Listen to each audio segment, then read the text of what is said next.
Hello everyone, welcome to GS Movies World. Movie शुरू होते ही हमें 3000 साल से भी पहले का टाइम दिखाया जाता है, जिसमें हमें मिस्र मुल्क दिखाया जाता है जिसका राजा फिरौन था। वो एक लड़की को बहुत पसंद किया करता था, लेकिन वो लड़की उसकी बजाय उसके प्रीस्ट को पसंद करती थी, जो कि बहुत पावरफुल था। वो मरे हुए लोगों को जिंदा भी कर सकता था। अब ये प्रीस्ट उस लड़की से मिलने जाता है जिसे फिरौन पसंद करता था।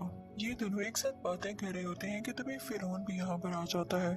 वो इनको एक साथ देखता है तो उसे बहुत गुस्सा आता है। वो इनकी तरफ बढ़ता है इन्हें मारने के लिए, लेकिन ये दोनों उसी फिरौन को मार देते हैं।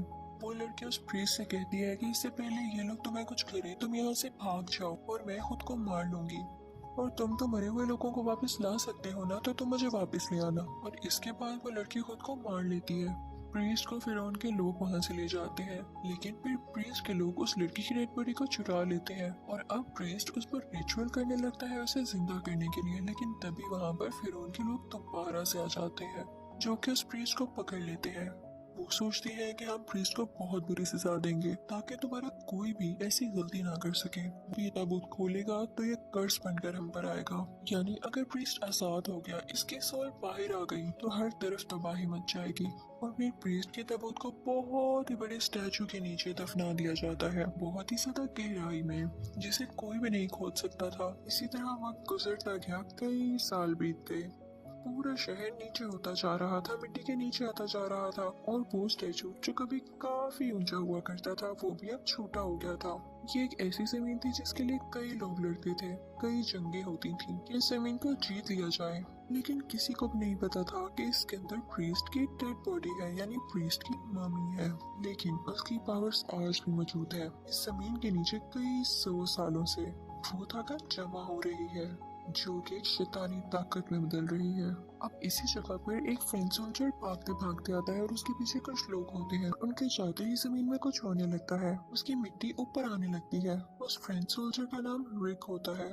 वो भी ये देख के घबरा जाता है, और तभी उस रेत से एक शक्ल बनने लगती है और वो भी परेशान होकर यहाँ से चला जाता है। फिर 3 साल गुजर जाते हैं और हम एक लड़की को देखते हैं जो कि इजिप्टोलॉजिस्ट थी, यानी ऐसी लड़की जो कि इजिप्ट पर रिसर्च कर रही थी, इजिप्ट के बारे में स्टडी कर रही थी और उनकी जुबान भी सीख रही थी। और अब उसे काफी हद तक ये चीजें समझ आने लगी थी। उसका नाम एवलीन था। एक दिन एवलीन का भाई उसके पास आता है और उसे कोई चीज देता है, ये बताते हुए कि ये मुझे खुदाई करते हुए मिली है, क्योंकि वो जानता था कि उसकी बहन को ऐसी चीजें देखने का काफी शौक था। एवलीन उसको थोड़ा बहुत चेक करने लगती है और वो खुल जाता है। इनफैक्ट ये उसी ताबूत की थी जिसमें वो प्री जमीन के नीचे कई सालों से दबा हुआ था। उस बड़ी सी की के अंदर एक मैप भी होता है जो कि उसी जगह का था। एवलीन ये देखकर काफी एक्साइटेड होती है और उस लाइब्रेरी के बॉस के पास जाती है जहाँ पर वो काम किया करती थी। वो उनको वो मैप दिखाती है और कहती है कि क्या आप मेरी हेल्प कर सकते हैं। लेकिन उसका बॉस उससे कहता है कि नहीं, वहाँ पर जाना किसी खतरे से खाली नहीं है, क्योंकि अगर एक बार कोई वहाँ पर चला जाए तो वो वापस लौट कर नहीं आता। वो उसे रोकने के लिए कहता है कि वैसे भी ये बनी बनाई जगह है, ऐसी कोई जगह ही नहीं होती। तो एवेलीन उनसे कहती है तो फिर ये भी एक रूमर होगी कि जो भी वहाँ पर जाता है वो मर के ही वापस आता है, मुझे प्लीज जाना है वहीं पर। फिर वहाँ पर एवेलीन का भाई आ जाता है, तो एवेलीन उससे कहती है कि मुझे सच में बताओ तुम्हें ये की कहाँ से मिली। तो वो बताता है कि मैंने इसे किसी आदमी से चुराया है। वो एक फ्रेंच सोल्जर था और अब जेल में है। वो दोनों जेल में उस आदमी से मिलने के लिए जाते हैं, यानी रिक से। वो रिक से उस जगह के बारे में पूछने लगते हैं, लेकिन रिक उनसे कहता है कि एक शर्त पे मैं तुम्हारी मदद करूंगा, वो ये कि आज मुझे फांसी होने वाली है। अगर तुम मुझे फांसी से बचा लो तो मैं तुम्हें वहाँ पर ले जाऊंगा। जो आदमी उसे फांसी देने वाला होता है, एवेलीन उससे कहती है कि मैं तुम्हें कुछ पैसे दूंगी। वो पैसे हमें खजाना ढूंढ कर मिलेंगे जिसका पता सिर्फ और सिर्फ रिक को पता है। तो वो आदमी लालच में रिक को छोड़ देता है और अब वो तीनों जाते हैं उस जगह की तरफ। वो लोग शिप में होते हैं तो देखते हैं कि बाकी लोग भी उस खजाने की तलाश में वहीं पर जा रहे हैं। एवेलिन रिक से कहती है कि उस जगह पर एक बुक भी दफन है, उसके अंदर काफी मैजिक्स लिखे हुए हैं। फिर हम देखते हैं कि ये लोग उस जगह पर पहुंच जाते हैं। वहां जाकर एवेलिन इनको वो स्टैचू दिखाती है और कहती है कि इसका आधा हिस्सा जमीन के नीचे है। अब वो सब मिलकर जमीन के नीचे जाते हैं उस जगह पर जहाँ पे इस स्टैचू का आधा हिस्सा था, और उस जगह पर काफी अंधेरा होता है। एवेलिन वहाँ पर लगा एक शीशा ऊपर गिरती है जिस पर सूरज की रोशनी पड़ते ही बाकी शीशों पर भी वो रोशनी रिफ्लेक्ट होने लगती है जिसकी वजह से वहाँ पर रोशनी हो जाती है। अब एवेलिन, उसके भाई और रिक के अलावा उनके साथ वो आदमी भी होता है जो कि रिक को फांसी देने वाला था और उसे रोक लिया गया था। वो एक जगह देखता है कि कुछ बहुत ही कीमती पत्थर लगे हुए हैं। जब वो उन पत्थर को हाथ लगाता है तो उनमें से एक पत्थर टूट जाता है और उसके अंदर से एक कीड़ा निकलता है जो कि उसकी बॉडी में एंटर हो जाता है। उसे बहुत पेन होती है और वो एक दीवार में अपना सर दे मारता है जिसकी वजह से उसकी डेथ हो जाती है। ये सीन बहुत ही क्रीपी था। अब ये लोग रात के वक्त आग के पास बैठ जाते हैं। वे तभी वहाँ पर दूसरे ग्रुप को भी देखते हैं जो कि वहाँ पर खजाने की तलाश में आया था। वो लोग बैठकर ये डिसाइड कर रहे होते हैं कि जो भी खजाना मिलेगा हम उसे डिवाइड कर लेंगे, लेकिन तभी कुछ लोग उन पर अटैक कर देते हैं और वो लोग कोई और नहीं बल्कि फिरौन के गार्ड्स थे जो कि इस जगह को प्रोटेक्ट कर रहे थे। उस ग्रुप का एक लीडर होता है जो कि इन सब से कहता है कि मैं तुम्हें एक और दिन दे रहा हूँ, उसके बाद तुम लोग यहाँ से हमेशा हमेशा के लिए चले जाना, क्योंकि मैं नहीं जानता कि कोई प्रीस्ट की सोल को आजाद करे और वो पूरी दुनिया में तबाही मचा दे। लेकिन वो दोनों ग्रुप इसकी एक नहीं सुनते और अगले दिन फिर से खजाने की तलाश करने लगते हैं। दूसरे ग्रुप को एक ट्रेजर बॉक्स मिलता है। देखने में तो लग रहा था कि इसके अंदर कोई सोना होगा, कोई ज्वेल्स होंगे, लेकिन ऐसा नहीं था। उस बॉक्स के बाहर एक किस्म की वार्निंग लिखी हुई थी कि किसी ने भी मरे हुए इंसान को जिंदा किया तो वो इनका पर्स बन जाएगा जो इन पर ही पड़ जाएगा। वो कहता है कि जो कोई भी इस बॉक्स को खोलेगा वो प्रीस्ट की सोल इसे मार देगी और फिर उसके बाद उनका खून चूस के इस दुनिया में आ जाएगा कब्जा करने के लिए। लेकिन वो सब कहते हैं कि ये बात फजूल है, ऐसा कुछ नहीं होता और इसी के साथ वो लोग बॉक्स खोल लेते हैं। उसके अंदर एक बुक होती है। ये वही बुक थी जो कि प्रीस्ट उस लड़की को जिंदा करने के लिए पढ़ रहा था। उस पर एक ऐसी जगह बनी थी जिसमें एवेलिन के पास मौजूद चाबी लग सकती थी। वो लोग बैठे होते हैं कि ऊपर से ताबूत आकर गिरता है और जब वो ताबूत को देखते हैं तो उस पर भी सेम निशान होता है जिसमें वो की लगी जा सकती थी। वो उस ताबूत को खोलते हैं और उसमें से काफी धुआं निकलता है और साथ ही उस प्रीस्ट की गली हुई काली सी डेड बॉडी भी। एवेलिन कहती है कि मैंने आज तक ऐसी डेड बॉडी नहीं देखी। जब रात को सारे सो रहे होते हैं तो एवेलिन वो बुक रिक के पास लेकर आती है और उससे कहती है कि ये वो बुक नहीं जो मुझे चाहिए। हो सकता है कि ये किसी ब्लैक मैजिक की या किसी स्पेल्स की बुक हो। वो अपने पास मौजूद चाबी से उसको खोलने लगती है और उसमें कुछ स्पेल्स लिखे होते हैं कि जो मर चुका है वो वापस आ जाए।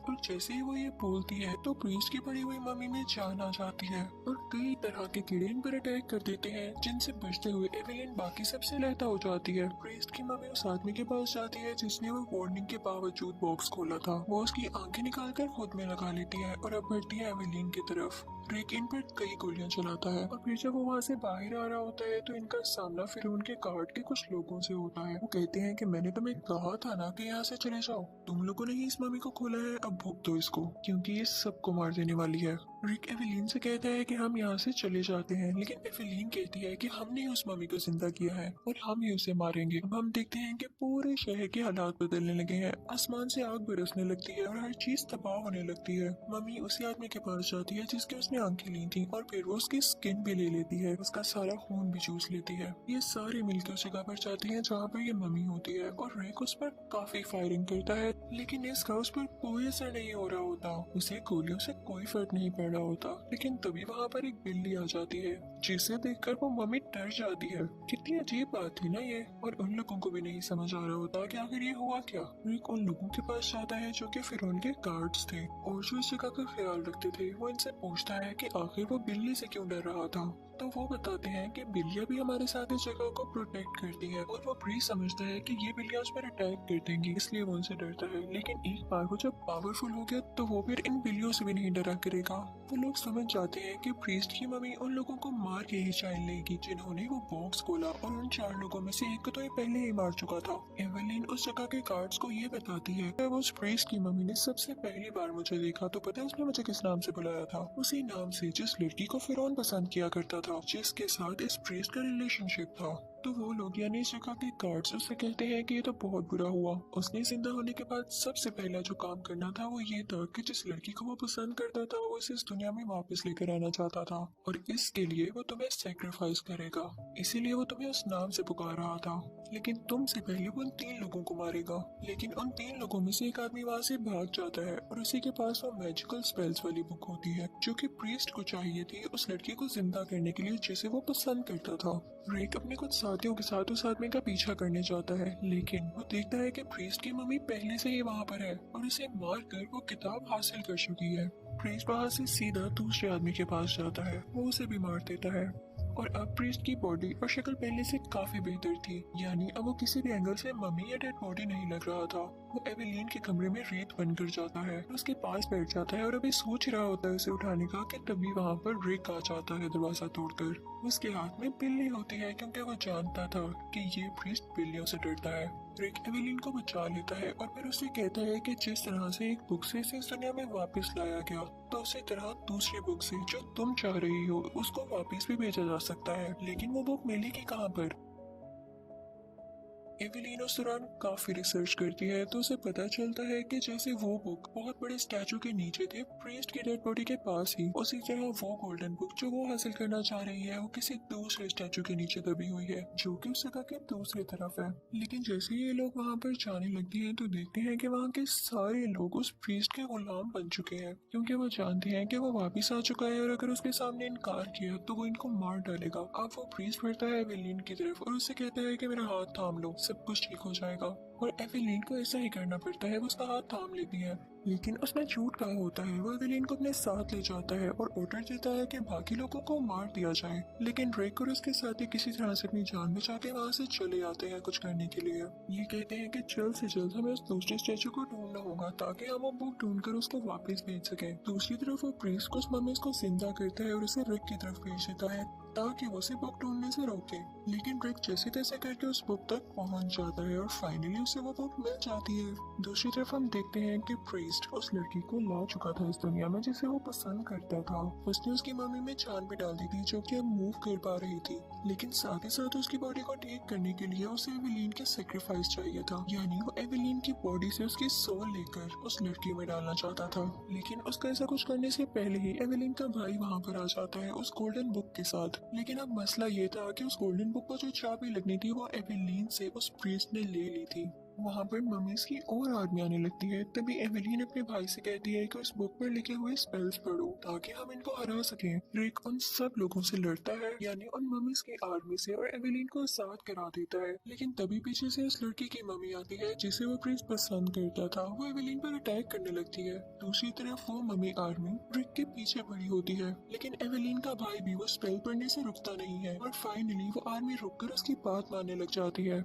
एवेलिन का भाई उस मम्मी आर्मी को ऑर्डर देता है कि प्रीस्ट उस लड़की को पसंद करता है, उसे मार दो, और वो आर्मी ऐसा ही करने लगती है। उस प्रीस्ट को बहुत गुस्सा आता है और वो एवेलिन के भाई के पास जाके उसकी गर्दन पकड़ लेता है, लेकिन पीछे से रिक आकर उस प्रीस्ट पर अटैक कर देता है और उसी दौरान एवेलिन का भाई उस प्रीस्ट से वो चाबी भी छीन लेता है। और दूसरी तरफ एवेलिन का भाई वो बुक और चाबी लेकर अपनी बहन के पास जाता है और वो दोनों वो बुक खोल लेते हैं। और अब प्रीस्ट बढ़ रहा होता है रिक की तरफ उसे मारने के लिए, लेकिन तभी एवेलिन उस बुक में से कुछ स्पेल्स पढ़ने लगती है। तभी कुछ इनविजिबल एनिमल्स आते हैं जो कि बहुत सारी पावर्स रखते थे, वो प्रीस्ट की बॉडी में से गुजर कर जाते हैं, जो कि प्रीस्ट की सारी एनर्जी सारी पावर अपने साथ ले जाते हैं। और अब प्रीस्ट एक नॉर्मल इंसान था। रिक उसे अपनी तलवार से मार डालता है और प्रीस्ट के मरते ही वहाँ पर मौजूद सारे दरवाजे बंद होने लगते हैं। अब एवेलिन का भाई और रिक जैसे तैसे करके वहाँ से बाहर आते हैं भागते हुए, और उनके बाहर निकलते ही वो पूरी जगह जमीन के अंदर चली जाती है। लास्ट सीन में हम देखते हैं कि जिन ऊँटों पर ये लोग जा रहे होते हैं उन ऊँटों पर काफी ज्यादा खजाना भी होता है, यानी इस बात का ये मतलब है कि ये लोग अपने साथ काफी ज्यादा खजाना भी ले आते हैं। वहाँ पर उस जगह के गार्ड्स यानी जो फिरौन के गार्ड्स होते हैं वो उनका शुक्रिया अदा करते हैं कि हम भी इस जगह को प्रोटेक्ट करते करते थक